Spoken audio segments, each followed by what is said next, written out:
Hello friends, good afternoon. आज मैं blog थोड़ा लेट शुरू कर पाई थी क्योंकि सुबह बच्चे में लग जाती हूँ तो समय नहीं मिल पाता है, तो मैंने ब्लॉग थोड़ा लेट शुरू किया। यहाँ मैं रील बनाने की प्रैक्टिस कर रही हूँ बट मुझसे हो नहीं रहा है। मैं ऐसे ही ट्राई कर रही हूँ बट मुझसे नहीं बन रही थी। तो मैं देख रही हूँ अपनी कि भाई मैं कितनी हेल्दी हुई हूँ कि नहीं, कि मैं थोड़ा डाइट ले रही हूँ तो उससे मुझे असर दिखाई रहा है कि नहीं। इसके बाद मैंने मंगाई थी बटर स्कॉच आइसक्रीम, जिसका फ्लेवर बहुत ही अच्छा होता है। सबकी डिमांड थी कि आइसक्रीम खिलाओ, तो मैंने मंगाई बटर स्कॉच आइसक्रीम। फिर मैं ये डिलीवरी वाले भैया आए थे तो देकर चले गए थे, फिर इन लोगों को दिखा रही थी। फिर मैंने ये पूरा का पूरा डब्बा बाबू को पकड़ा दिया। बाबू ऐसे पकड़ रहा है, ऐसे पकड़ के खा रहा है जैसे पूरा डब्बा ही खा जाएगा। उसको कोई भी चीज़ दो वो अपने मुँह में ये पूरी चीज़ें मुँह में भर लेता है। और अब तो मैं उसे थोड़ा बहुत कुछ ना कुछ खिलाने लगी हूँ। अभी तक 6 मंथ तक सिर्फ उसको दूध पे ही रखा था। अब तो जो भी हम लोग खाते हैं, जो बस खाना हो उसको खिला देती हूँ। इसमें सभी लोग बोल रहे थे मैं अभी नहीं खाऊंगा, तो मैंने सोचा उसको फ्रीज़र में रख देती हूँ और फिर जब सब खाने के लिए रेडी होंगे तो मैं निकाल खिला दूँगी।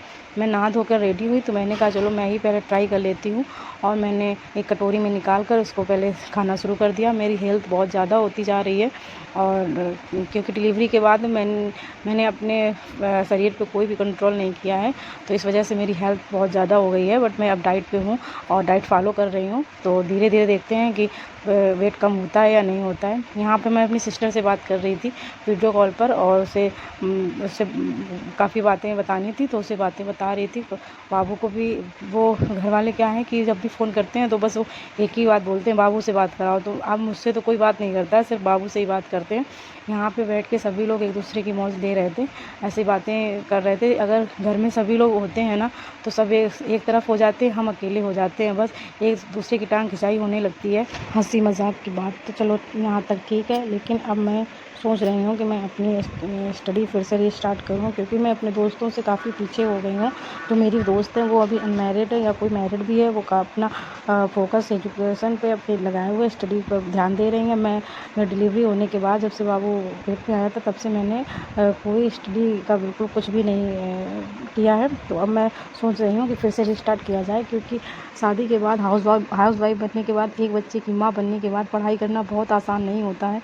हमें आसान बनाना पड़ता है। हमें स्थिति और परिस्थिति ऐसा सिखा देती है, हमें बीता हुआ समय इतना स्ट्रॉन्ग बना देता है कि हम अपने आप को इतना स्ट्रॉन्ग बना लेते हैं कि हम कुछ भी करने के लिए तैयार हो जाते हैं। पहले हम में इतना ताकत नहीं होता है कि कुछ कर पाएँ, लेकिन ना कोई गाइडेंस देने वाला होता है, ना समय मिल पाता है कि हमें खुद कुछ करना चाहिए। बाद में ऐसा लगता है कि हमें खुद कुछ करना चाहिए कि नहीं करना चाहिए। अभी तो इतनी ज़िम्मेदारी हो जाती है कि कभी कभी लगता है कि अब नहीं करेंगे तो कभी नहीं कर पाएंगे। यही सब सोचकर बहुत अजीब लगता है। पीछे का बीता हुआ समय सोचकर आज हम पछताते हैं कि जब हम पहले का समय खो देते हैं फिर से पछताना पड़ेगा। अभी तो हम बहुत जागरूक हो गए हैं अपनी परिस्थिति को लेकर। शादी के बाद इतना जिम्मेदारी हो जाता है कि हमें खुद के लिए समय ही नहीं मिलता। अपने आप से इतना सीख मिल जाता है कि हम अपनी पढ़ाई करने के लिए इतना मजबूर हो जाते हैं कि हमें खुद लगता है कि हमें कुछ करना चाहिए। हम आपसे अपना पर्सनल अनुभव शेयर करना चाहते हैं कि जब बाबू हुआ था तब मुझे लगा था कि यार मैं बहुत पीछे हुई जा रही हूँ, और मुझे लगता है कि मैं